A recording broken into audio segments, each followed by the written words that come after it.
December 2020. A chartered flight descends over Ben Gurion Airport, carrying 234 passengers from Manipur, India, a mountain tribe the Israeli Interior Ministry just recognized as descendants of the lost tribe of Manasseh. For Israeli officials, it's immigration policy, strengthening demographics in contested northern territories. For prophetic scholars, it's something else entirely. They're watching Ephraim, a tribe erased from scripture after 722 BC, physically moving home. The Bible stopped naming Ephraim in post-exilic texts not because the tribe vanished, but because Ephraim was scattered beyond the map's edge. Hosea 1:9 declared them Lo Ami, not my people. Ezekiel 37:16-22 promised reunion. Now Israeli buses drive these families north to Galilee settlements, and the prophetic puzzle clicks into place. Why is Ephraim hidden in the text, and why is he suddenly visible on the map? In March 2021, Shavei Israel, a Jerusalem-based organization facilitating the return of lost Jews, coordinated another airlift. This time, 150 members of the Bnei Menashe community landed at Tel Aviv, their first time seeing the Mediterranean. For the Israeli government, the calculation is straightforward: populate the Golan Heights and Upper Galilee with communities committed to staying. The Ministry of Aliyah and Integration allocated housing in towns like Nof HaGalil and Ma'al Iron, regions where Arab-Israeli populations are growing and Jewish presence needs reinforcement. Michael Freund, Shavei Israel's founder, frames it differently in a 2021 Times of Israel interview. We are witnessing the ingathering of the exiles in real time. Isaiah 11:11-12 describes a second recovery of God's people from Assyria, from Egypt, from Pathros, from Cush, from Elam, from Shinar, from Hamath, and from the coastlands of the sea. Elam, ancient Persia, borders the very regions where Bnei Menashe oral tradition says their ancestors wandered. By 2023, approximately 5,000 Bnei Menashe have relocated to Israel. Another 7,000 remain in Manipur and Mizoram, approved but waiting for flights. You see families disembark, children clutching Torah scrolls wrapped in silk, grandmothers singing psalms in Mizo dialects mixed with Hebrew fragments. For migration officials, it's about paperwork and integration programs. For others, it's the question, why did these people survive where Ephraim vanished? The recognition didn't come easily. In 2005, after years of rabbinic investigation, Israel's Sephardic chief, Rabbi Shlomo Amar, officially recognized the Bnei Menashe as descendants of the tribe of Manasseh, one of Joseph's two sons. The decision relied on three pillars: documented oral tradition tracing their lineage to ancient Israel, preservation of distinctly Jewish practices, and emerging genetic evidence. Dr. Shalva Whale, senior researcher at Hebrew University's Research Institute for Innovation and Education, spent decades documenting Bnei Menashe customs. Her fieldwork recorded Sabbath observance, dietary restrictions resembling kashrut, and a song cycle recounting exile from Manmasi, their term for the land of Israel. Deuteronomy 33:13-17 blesses Joseph's territory. Blessed by the Lord be his land, with the choicest gifts of the earth. Let these rest on the head of Joseph. His firstborn bull has majesty, and his horns are the horns of a wild ox. With them he shall gore the peoples, all of them to the ends of the earth. They are the 10,000s of Ephraim, and they are the thousands of Manasseh. The blessing names both sons, Ephraim and Manasseh, as one entity. Yet post-exile, only Manasseh appears in some texts, while Ephraim disappears entirely from tribal roles. The rabbinic panel examining Bnei Menashe claims didn't just verify religious law. They were identifying a prophetic marker. If Manasseh survived in India, where is Ephraim? And why does Joseph matter if Ephraim was lost? Open any Bible to the post-exilic books, Ezra, Nehemiah, Chronicles. Count the tribes returning from Babylon. You'll find Judah, Benjamin, Levi. You won't find Ephraim. Hosea 1:9 makes the break explicit, Call his name Lo-Ami, for you are not my people, and I am not your God. Amos 5:2 pronounces a funeral dirge. Fallen, no more to rise, is the virgin Israel, forsaken on her land, with none to raise her up.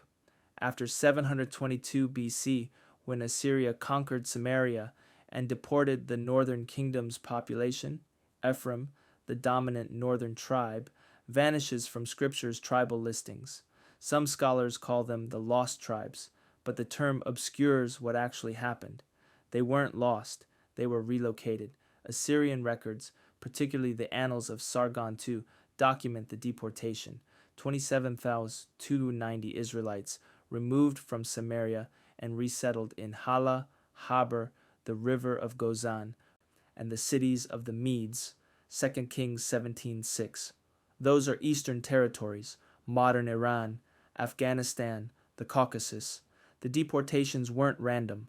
Assyrian imperial strategy deliberately scattered conquered peoples to prevent rebellion, mixing populations across the empire's eastern frontier. So Ephraim didn't vanish into myth. He moved east, beyond the borders of the biblical author's known world. When later scribes compiled the returning remnant, they listed only the tribes that came back from Babylon. Ephraim, deported a century earlier to different lands, simply wasn't there to count. What if Ephraim didn't vanish from the text? He was relocated off the map. In 722 BC, the Assyrian Empire under Shalmaneser V besieged Samaria, capital of the northern kingdom of Israel. The siege lasted 3 years. When the city fell, Sargon II, who had succeeded Shalmaneser, ordered mass deportations. The Assyrian policy was calculated: remove local populations to prevent nationalist uprisings, resettle them in distant territories where they'd have no ancestral claim, and mix them with other conquered groups. 2 Kings 17:5-6 records the routes. The king of Assyria invaded all the land and came to Samaria, and for 3 years he besieged it. In the 9th year of Hoshea, the king of Assyria captured Samaria, and he carried the Israelites away to Assyria and placed them in Hala and on the Habor, the river of Gozan, and in the cities of the Medes. Hala is near modern Mosul, Iraq. The Habor River flows through northeast Syria into Iraq. Gozan sits in the same region. The cities of the Medes sprawled across western Iran. These aren't westward exiles toward Babylon. They're northeastern routes. The trails lead into Persia, toward the Silk Road corridors, toward Central Asia. For historians, this explains the dispersion. Israelite communities scattered along trade routes, gradually assimilating or maintaining isolated pockets of identity. For prophetic interpreters, the eastern direction matters. Isaiah 43:5-6 promises, "Fear not, for I am with you. I will bring your offspring from the east, and from the west I will gather you. I will say to the north, 'Give up,' and to the south, 'Do not withhold.'" The text predicts return from the east and north, the exact vectors of Assyrian exile. Why do Ephraim's trails lead to Asia, not Babylon? Follow those trails further. By the 6th century BC, many deported Israelites had drifted deeper into Persia. Some served in Persian military garrisons. Others worked as merchants along routes connecting Persia to India and China. Scythian chronicles, nomadic peoples who dominated the Eurasian steppes, record interactions with Western tribes who maintained strange dietary laws and Sabbath observances. Archaeological sites in Afghanistan show burial customs mixing Persian and Israelite elements, clay ossuaries, oriented graves, ritual baths resembling mikvahs. In the 1st century AD, Jewish merchant colonies appeared in Chinese records, particularly in Kaifeng. By medieval times, Marco Polo's accounts mention Israelite communities in Central Asia preserving Hebrew prayers. Isaiah 49:12 offers a curious geographic clue. "Behold, these shall come from afar, and behold, these from the north and from the west, and these from the land of Sinim." Sinim, the Hebrew term, appears only once in Scripture. Ancient rabbinical commentaries debated its meaning. Some linked it to Sin in Egypt. Others saw it as a distant eastern land. Modern scholars note its phonetic similarity to sin an ancient Chinese name for their own country. Could the verse name China? In 2015, DNA studies by Dr. Tudor Parfit at Florida International University examined Y chromosome markers in isolated Asian populations claiming Jewish ancestry. Results showed elevated frequencies of haplogroups associated with Middle Eastern populations, particularly the Cohen modal haplotype, a genetic signature of Jewish priestly lineage. The findings were disputed. Some geneticists argued the markers proved nothing conclusive. Others saw them as evidence of ancient Israelite migration. Both sides agreed on one fact: communities in remote Asian regions had preserved Jewish practices for centuries, maintaining identity without contact with mainstream Judaism. What group survived with Hebrew rituals in the Himalayas? The Bnei Menashe community numbers around 12,000 people spread across Manipur and Mizoram, two states in northeastern India near the Myanmar border. They're predominantly members of the Kukichin Mizo ethnic groups indigenous to the region, but their religious practices set them apart. For generations, they observed a day of rest every seventh day, refrained from eating pork, performed ritual animal sacrifices, and sang ancient songs describing exile from a western homeland they called Manmasi. In the 1950s, a Pentecostal revival swept through the region, and many Bnei Menashe became Christian. But a subgroup led by community elders began re-examining their oral traditions and concluded they were descendants of the lost tribe of Manasseh. They reached out to Israel. In 1979, Rabbi Eliyahu Avichail, founder of Amishav, now part of Shavei Israel, traveled to Manipur to investigate. He found communities practicing customs that couldn't easily be explained by Christian missionary influence or Hindu context. They circumcised male infants on the 8th day. They recited blessings in a language mixing Tibeto-Burman dialects with Hebrew loanwords. They lit 7-branched candelabras. Hosea 7:8 describes Ephraim as mixed among the peoples, a prophecy of cultural blending. For the Bnei Menashe, that mixing was literal. They lived as a distinct religious minority within a predominantly Christian and Hindu population, maintaining Jewish identity without knowing other Jews existed. Anthropologists called it ethnogenesis, a people constructing identity from fragmented memory. Believers called it preservation. In 2002, the Israeli chief rabbinate required Bnei Menashe to undergo formal conversion before making Aliyah, a decision that sparked controversy.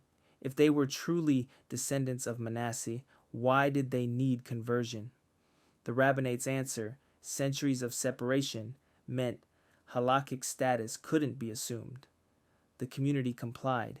By 2010, the first wave had converted and moved to Israel. Why did Israel suddenly start looking for them? Genesis 48:19 contains a strange blessing.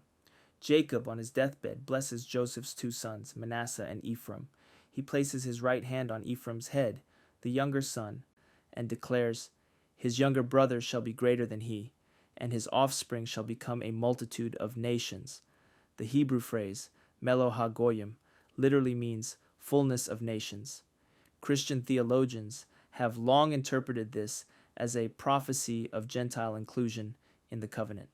Jewish commentators saw it as a promise of numerical greatness for Ephraim. But there's another reading.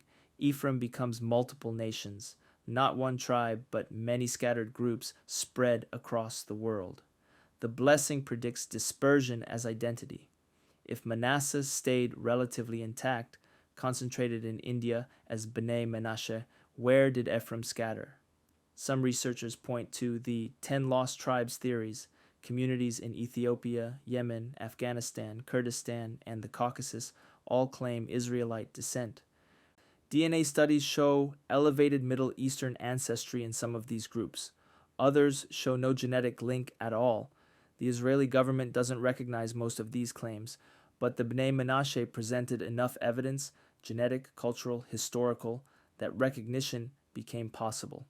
The dual layer is stark. Israel's policy serves immediate territorial needs, but the prophetic framework sees it as stage setting. Ezekiel 37:16-22 describes a reunification ritual. Son of man, take a stick and write on it. For Judah and the people of Israel associated with him, then take another stick and write on it.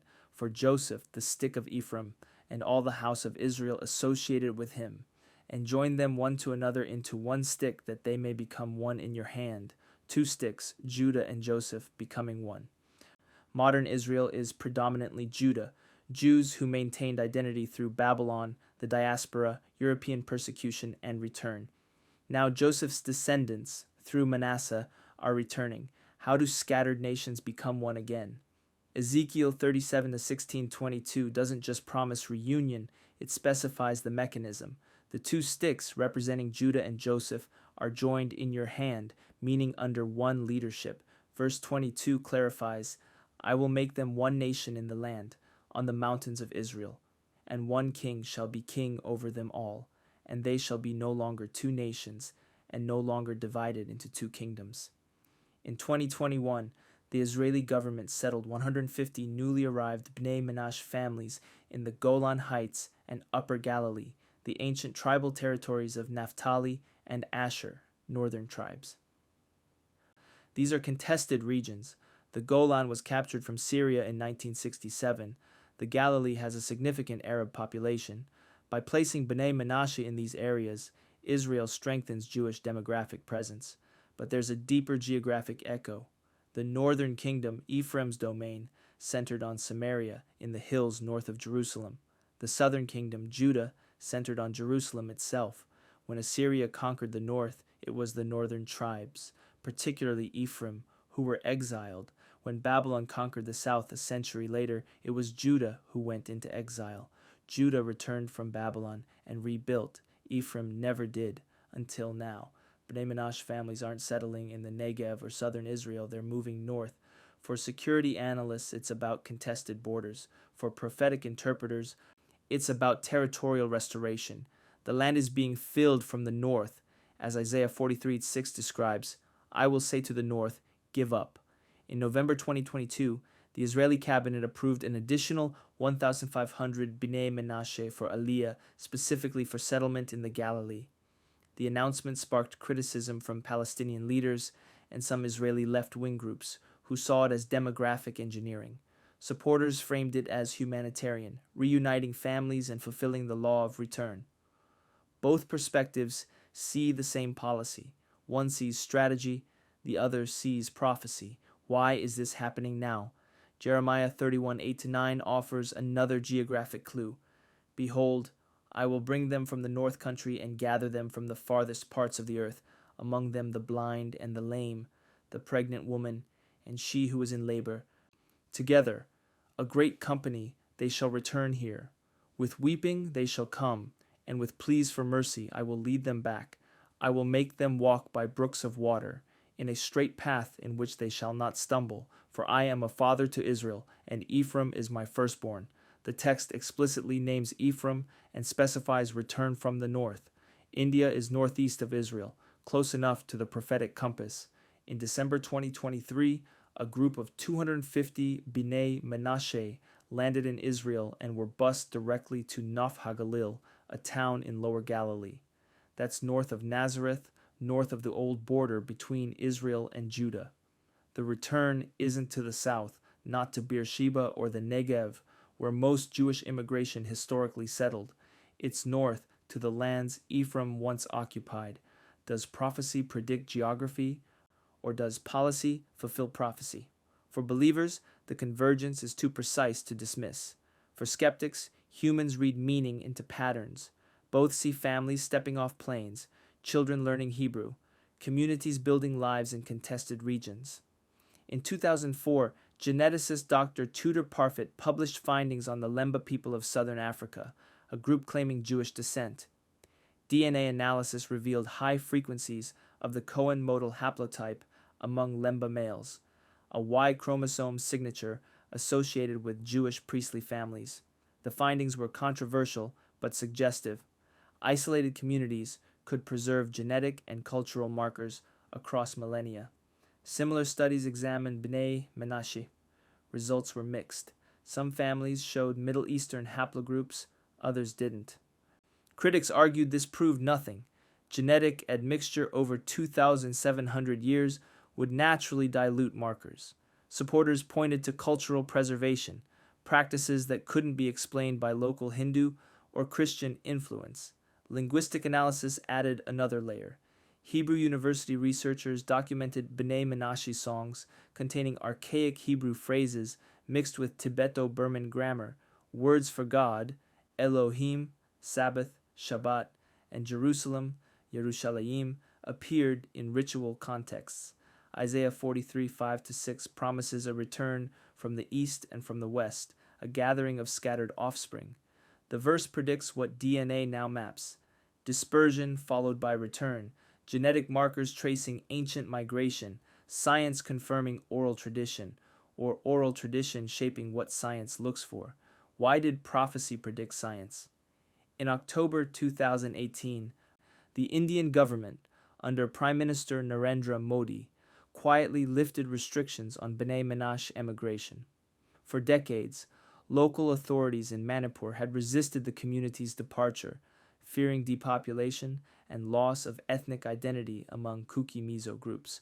Modi's government, seeking stronger ties with Israel, approved exit permits in batches. In Jerusalem, the Ministry of Aliyah accelerated visa processing. By 2020, flights were chartered monthly. The timing coincided with regional instability, rising tensions in northeastern India between ethnic groups, increasing Chinese influence near the Myanmar border, and Israel's strategic interest in expanding ties with Asian nations. Micah 2:12-13 describes a gathering led by a breaker. I will surely assemble all of you, O Jacob. I will gather the remnant of Israel. I will set them together like sheep in a fold. He who opens the breach goes up before them. They break through and pass the gate, going out by it. Their king passes on before them, the Lord at their head. For believers, the breach is the policy shift. India allowing emigration, Israel accelerating approval. For analysts, it's geopolitics. Two nations aligning interests while a small community benefits. Who benefits when Ephraim comes home? By January 2024, B'nai Menashe families had settled in 27 Israeli towns, primarily in the Galilee and Golan. Integration proved complex. Language barriers persisted. Most spoke Mizo or Kuki, struggled with Hebrew. Employment centered on agriculture and light industry.